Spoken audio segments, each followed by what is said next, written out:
A parte científica do roteiro foi escrita pelo físico Kip Thorne, especialista em gravitação e relatividade e colaborador de pesquisadores como Stephen Hawking e Carl Sagan. Por isso, vamos deixar de lado o vilão do filme, aquela praga que devasta todas as plantações e ainda consome oxigênio da atmosfera, para falar de como a física salvou o dia. Como Michio Kaku explica usando a superfície da água nesse vídeo, objetos muito densos como buracos negros e buracos de minhoca deformam tanto o espaço que criam uma singularidade. Em Interestelar, essa deformação é usada para termos um buraco de minhoca que liga o nosso sistema solar ao sistema de Gargantua. E o Nolan não ficou só com a explicação de como a deformação do espaço acontece. O Kip Thorne deu as equações de como a gravidade de um buraco negro deformaria o espaço para o supervisor de efeitos visuais Paul Franklin, responsável, entre outras coisas, pelos efeitos de Inception. Franklin usou as equações para renderizar terabytes e terabytes das simulações mais realistas de um buraco negro já feitas. Por isso o realismo do buraco negro Gargantua em Interestelar é inédito. Tanto que a maioria das representações de buracos negros que já vimos mostram as matérias da estrela sendo engolidas como um disco de acreção achatado, parecido com os anéis de Saturno, enquanto no filme a deformação do espaço faz uma lente gravitacional que desvia a luz ao redor do Gargantua, formando uma espécie de halo em volta dele. Esse mesmo disco de acreção produz a luz que vemos iluminando os planetas de Maio e Man no filme. Outro ponto científico pesado que Thorne detalha bastante no bem explicado livro The Science of Interstellar, no qual esse episódio se baseia, é que a trama do filme depende da diferença com que o tempo passa para os personagens nos sonhos, no planeta de Miller, aquele cheio de água, para que cada hora lá correspondesse a 7 anos aqui na Terra, de acordo com a relatividade de Einstein, onde o tempo passa mais devagar quanto maior a velocidade relativa, ele precisaria orbitar o Gargantua sob muita gravidade e a 55% da velocidade da luz no espaço. Para isso, o planeta de Miller precisaria estar orbitando o buraco negro absurdamente perto do seu centro. Tanto que no filme precisaram fazer o Gargantua aparecer menor do que deveria no céu e omitir os estilingues gravitacionais para acelerar até lá, para não estragar a surpresa.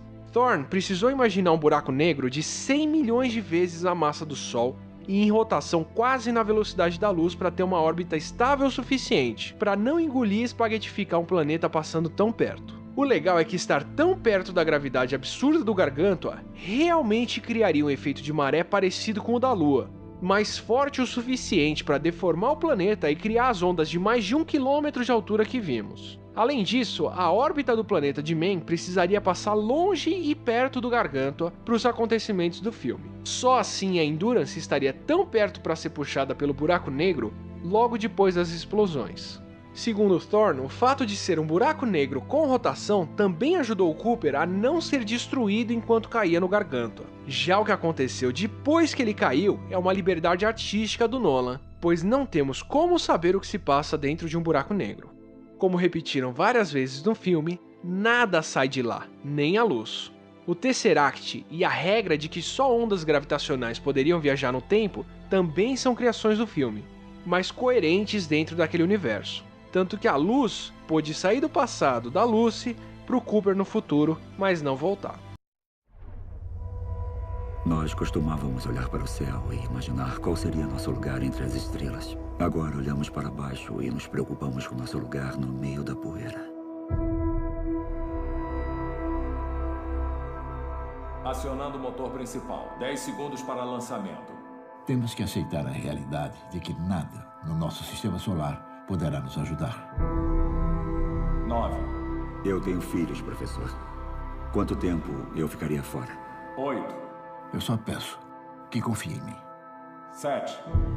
Murphy. Tem que falar comigo, Murphy. 6. Quero resolver isso antes de partir. Você nem sabe quando vai voltar. 5. Motor principal acionado. Não podia ter dito a ela que ia salvar o mundo? Não. 4. Quando se tem um filho, 3. uma coisa fica muito clara. 2. Ter a certeza de que seus filhos vão estar em segurança. 1.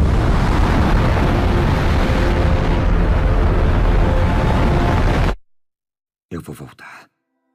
Quando? Eu te amo pra sempre.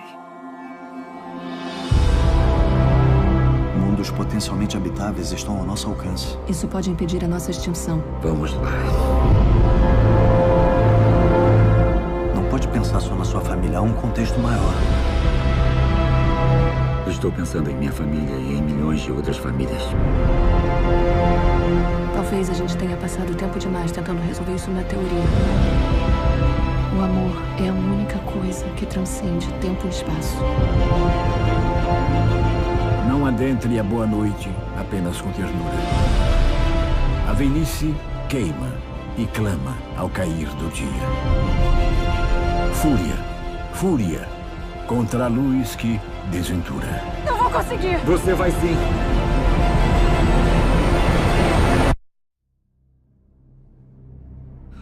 Vamos encontrar um jeito.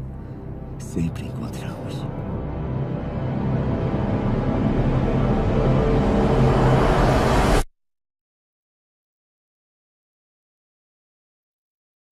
Irei falar agora sobre a teoria da relatividade, que é dividida entre outras duas teorias, a restrita e a geral. A teoria da relatividade restrita estuda os fenômenos em relação ao ponto de vista inercial, ou seja, o corpo só permanece em movimento se existir uma força atuando sobre ele. Já a teoria da relatividade geral estuda os fenômenos em relação ao ponto de vista não inercial, ou seja, a velocidade da luz no vácuo sempre será a mesma, seja por um corpo em repouso ou um corpo em movimento. Acredita-se que a luz percorre sempre uma linha reta. Mas refletindo sobre o universo, Einstein tinha concluído que a gravidade, força de atração dos astros, devia deformar o espaço. Um corpo tão maciço quanto o Sol cava um buraco no espaço-tempo. E este buraco devia teoricamente desviar a luz, como no golfe onde o buraco desvia a bola. Mas era apenas uma teoria.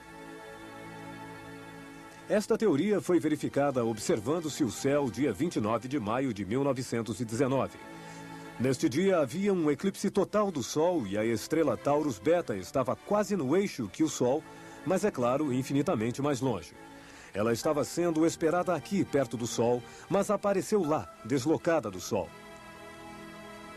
Na verdade, a luz que chega a nós da estrela passa perto do Sol e a massa do Sol faz desviar a luz de sua linha reta em linha curva. Vemos a estrela à direita, na extremidade da linha reta, enquanto na realidade ela está à esquerda, mais perto do Sol.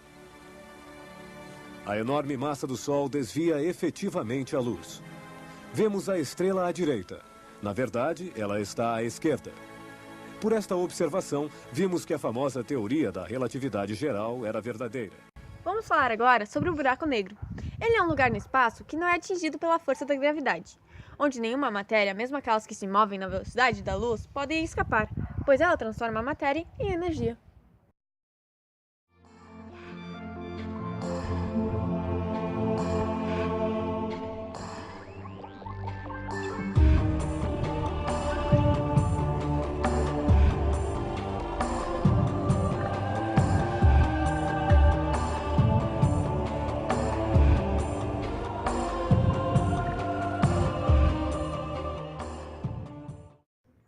O buraco de minhoca é uma teoria desenvolvida por Albert Einstein e Nathan Russell. Eles acreditavam que seria possível viajar no tempo por meio de buracos, que funcionam como portais, possibilitando a viagem entre o futuro e passado, ou ligar dois locais, que fiquem longe um do outro no espaço.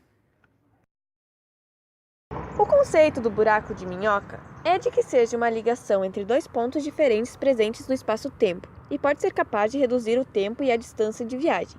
Um buraco de minhoca possui duas bocas que são ligadas por um tipo de tubo que pode ser reto ou até mesmo enrolado. A teoria da relatividade geral de Einstein prevê matematicamente a existência de buracos de minhoca, mas nenhum foi descoberto até hoje. Aristarco de Samos foi o primeiro a concluir que todos os planetas giram em torno do Sol, mas não foi reconhecido.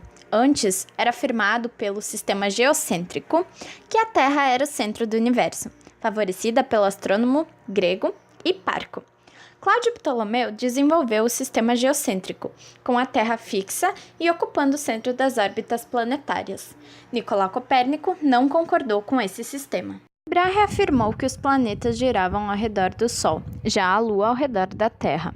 Seus estudos fizeram com que Kepler elaborasse leis que convencessem os pesquisadores e estudiosos da época sobre o sistema heliocêntrico. Após muitas observações, vários pesquisadores ainda não acreditavam na teoria copernicana. Essas conclusões foram então propostas definitivamente por Isaac Newton, autor da Lei da Gravidade Universal.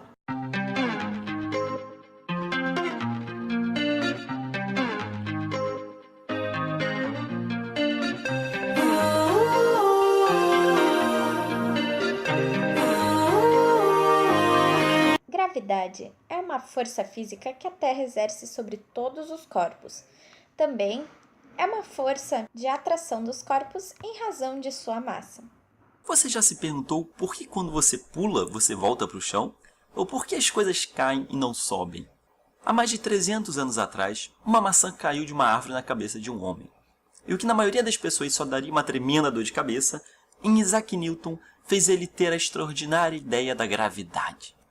Newton percebeu que a mesma força que faz a maçã cair no chão faz a Lua girar em volta da Terra, e a Terra, assim como os outros planetas, girar em volta do Sol.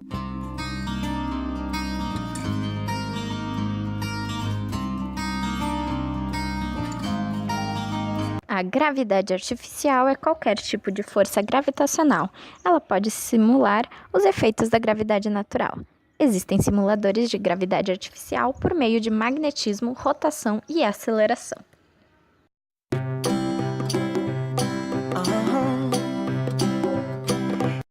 A aceleração da gravidade é o próximo assunto que será tratado. O campo gravitacional ao redor da Terra é responsável por causar influência sobre todos os corpos lá colocados. Essa influência é apresentada em forma de força. Esse campo atrai os corpos para a Terra, devido à aceleração que adquirem. Sofrem variação da velocidade.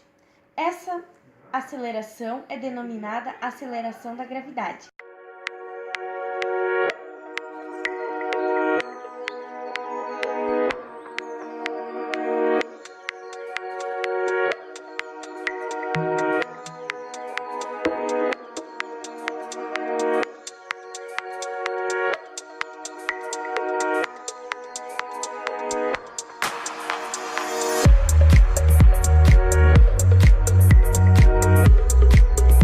A dilatação gravitacional temporal é, resumidamente, a afirmação da teoria da relatividade.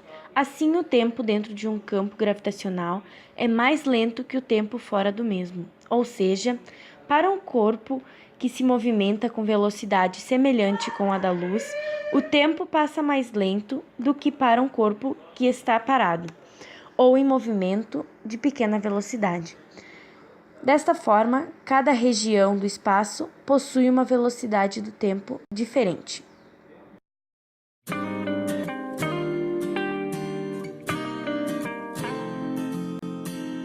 Lei da gravidade universal. As leis de Kepler descreviam os movimentos planetários ao redor do Sol, mas não explicava o porquê desses movimentos.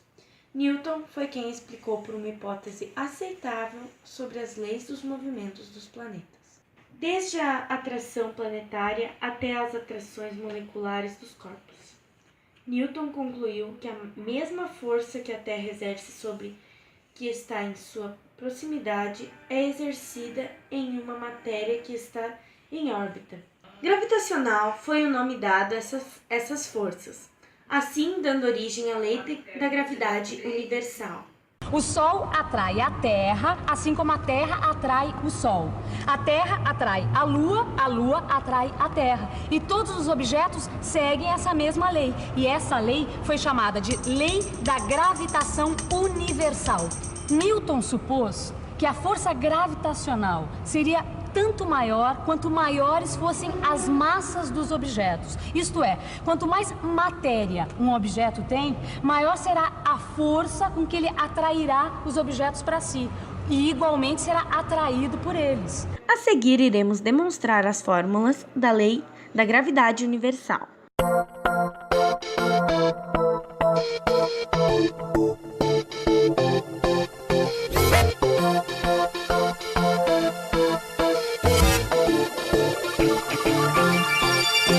Agora irei falar das leis de Kepler.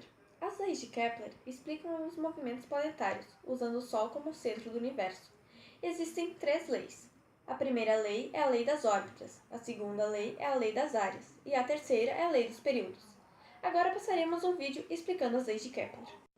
Johannes Kepler foi um astrônomo que viveu entre os anos de 1571 e 1630 numa região correspondente à atual Alemanha. Exímio matemático, Kepler chegou às 3 leis que imortalizaram seu nome e que estão relacionadas com os movimentos dos corpos celestes. Ele participou do processo de ruptura de uma tradição de mais de 15 séculos que associava a perfeição às figuras esféricas. Kepler uniu seu trabalho com as precisas observações do céu feitas por Tycho Brahe no observatório chamado Uraniborg. Kepler estudou pacientemente os resultados obtidos por Brahe para a órbita do planeta Marte. Foi aí que apareceu algo estranho. A hipotética órbita circular não passava por todos os pontos de observação com a precisão requerida. Os pontos unidos mostravam uma órbita em forma de elipse, muito próxima de uma circunferência, é verdade. Kepler concluiu posteriormente, não sem esforço e dedicação, que os planetas andam em órbitas elípticas e o Sol ocupa um dos focos dessa elipse. Essa passou a ser conhecida como primeira lei de Kepler, ou lei das órbitas. A segunda lei de Kepler pode ser melhor compreendida se imaginarmos uma linha ligada diretamente do planeta ao Sol. A área varrida por ela é sempre a mesma em intervalos de tempo iguais.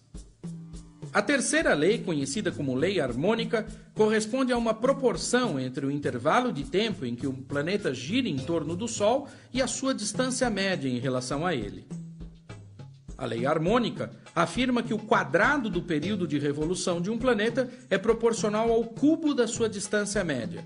Esta lei foi posteriormente associada à lei da gravitação universal de Newton.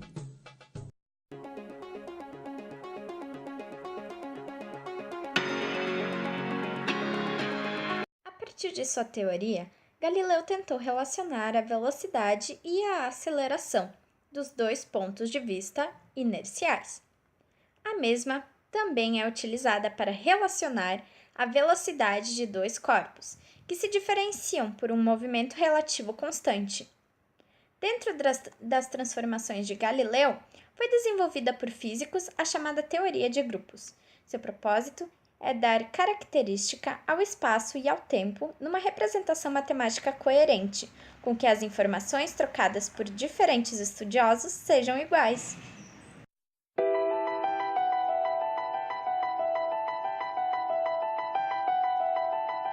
As equações de Maxwell descrevem os fenômenos elétricos e magnéticos.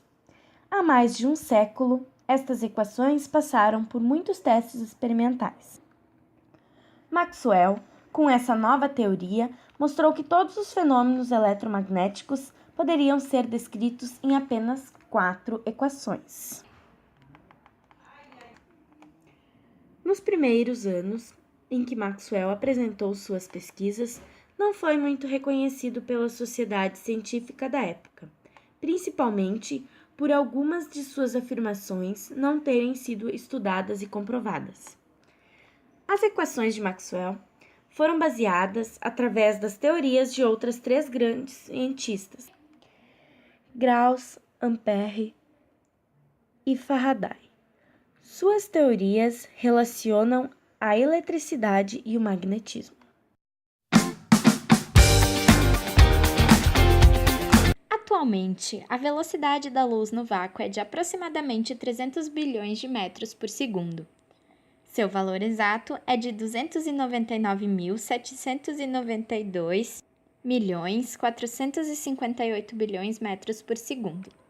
A primeira medição a obter resultados relevantes foi realizada por Hippolyte Fizeau, e mais tarde aperfeiçoada por Leon Foucault. James Clerk Maxwell mostrou que a luz se propaga através de um meio, a velocidade da luz no vácuo em relação a uma referencial inercial é sempre constante em todas as direções em que ela for medida. O ano-luz é a unidade de medida correspondente à distância que a luz percorre no vácuo durante um ano.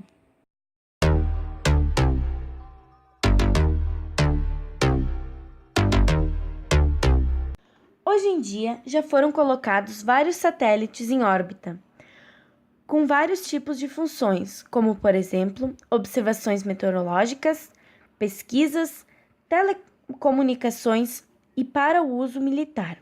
O sinal é transmitido de uma estação por meio de uma antena parabólica direcionada para o satélite, onde o sinal volta para a Terra, assim sendo recebido por outra antena.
She called herself the hoe with the money flow. But fuck that little mouse, 'cause I'm an albatross.